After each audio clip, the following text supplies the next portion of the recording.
രാജ്യത്തിനും സമൂഹത്തിനും സേവനം ചെയ്യുകയെന്ന ധാർമ്മിക ഉത്തരവാദിത്തത്തിലേക്ക് തലമുറകളെ നയിക്കുന്ന സാമൂഹ്യ പരിഷ്കർത്താവാണ് ശ്രീനാരായണ ഗുരുവെന്ന് പ്രധാനമന്ത്രി നരേന്ദ്രമോദി.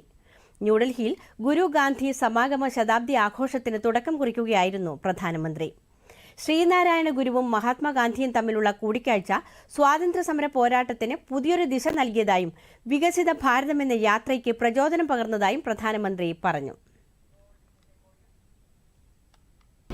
വേർതിരിവുകളില്ലാത്ത ഒരു സമൂഹമായിരുന്നു ശ്രീനാരായണ ഗുരു വിഭാവനം ചെയ്തിരുന്നതെന്ന് പ്രധാനമന്ത്രി നരേന്ദ്രമോദി പറഞ്ഞു.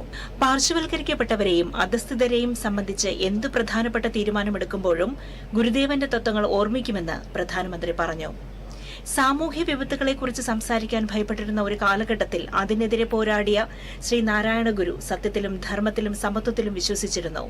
ശ്രീനാരായണ ഗുരുദേവന്റെ ആശയങ്ങൾ മനുഷ്യരാശിക്ക് വലിയ സംഭാവനയാണെന്നും പ്രധാനമന്ത്രി പറഞ്ഞു. नारायण गुरु एक सशक्त भारत चाहते थे.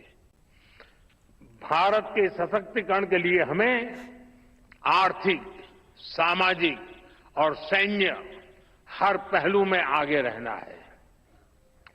आज देश इसी रास्ते पर चल रहा है. 100 വർഷങ്ങൾക്ക് മുമ്പ് മഹാത്മാഗാന്ധിയും ശ്രീനാരായണ ഗുരുവും തമ്മിലുള്ള കൂടിക്കാഴ്ച ഇന്നും പ്രചോദനം നൽകുന്നതാണ്. ഇരു മഹാത്മാക്കളുടെയും സംഭാവനകൾ രാജ്യത്തെ എന്നും മുന്നോട്ട് നയിക്കുമെന്നും പ്രധാനമന്ത്രി പറഞ്ഞു.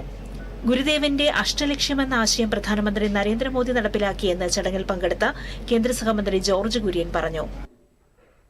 ഗുരുദേവൻ മുന്നോട്ട് വെച്ച അഷ്ടലക്ഷ്യങ്ങൾ ഒരു കാര്യം ചെയ്യുന്ന അവസരത്തില് അതിന് സാമൂഹികമായിട്ടുള്ള ലക്ഷ്യമുണ്ടാകണം എന്നാണ് ഗുരുദേവൻ പറഞ്ഞത്. അത് തീർത്ഥാടനത്തിന്റെ കാര്യത്തിലാണെങ്കിൽ ഭാരതത്തിന്റെ ചരിത്രത്തിൽ വലിയ ചലനങ്ങൾ സൃഷ്ടിച്ചതായിരുന്നു മഹാത്മാഗാന്ധിയും ശ്രീനാരായണ ഗുരുവും തമ്മിലുള്ള കൂടിക്കാഴ്ചയെന്ന് വർക്കലയിലെ ശ്രീനാരായണ ധർമ്മസംഘം ട്രസ്റ്റ് പ്രസിഡന്റ് ബ്രഹ്മശ്രീ സ്വാമി സച്ചിദാനന്ദ ചടങ്ങിൽ പറഞ്ഞു. ശിവഗിരിയോടും ശ്രീനാരായണ ഗുരുവിനോടും പ്രധാനമന്ത്രി നരേന്ദ്രമോദി വലിയ ആഭിമുഖ്യമാണ് കാണിക്കുന്നത്. സഹോദരങ്ങളെ, ഞാൻ ഉറക്കെ പറയട്ടെ, ഇങ്ങനെയൊരു പ്രധാനമന്ത്രി നമ്മുടെ ഭാരതത്തിൽ ഉണ്ടായിട്ടില്ല. നിരവധി പ്രധാനമന്ത്രിമാർ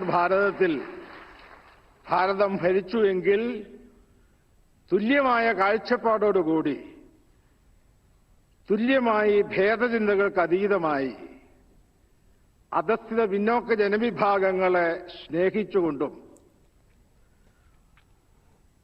എല്ലാവിധമായ മതഭേദങ്ങൾക്കും അപ്പുറത്ത് രാജ്യത്തെ കണ്ടുകൊണ്ട് രാജ്യത്തിന്റെ പുരോഗതിയാണ് ഏറ്റവും വലുത് എന്ന് മനസ്സിലാക്കിക്കൊണ്ട് അതനുസരിച്ച് പ്രവർത്തിക്കുന്ന മഹാനായ ഒരു പ്രധാനമന്ത്രിയാണ് ഇന്ന് നമുക്ക് ഭാരതത്തിനുള്ളത്. ശ്രീനാരായണ ഗുരുവിനെ ഇന്ത്യയുടെ ആത്മാവെന്നാണ് പ്രധാനമന്ത്രി വിശേഷിപ്പിച്ചതെന്നും അദ്ദേഹം പറഞ്ഞു.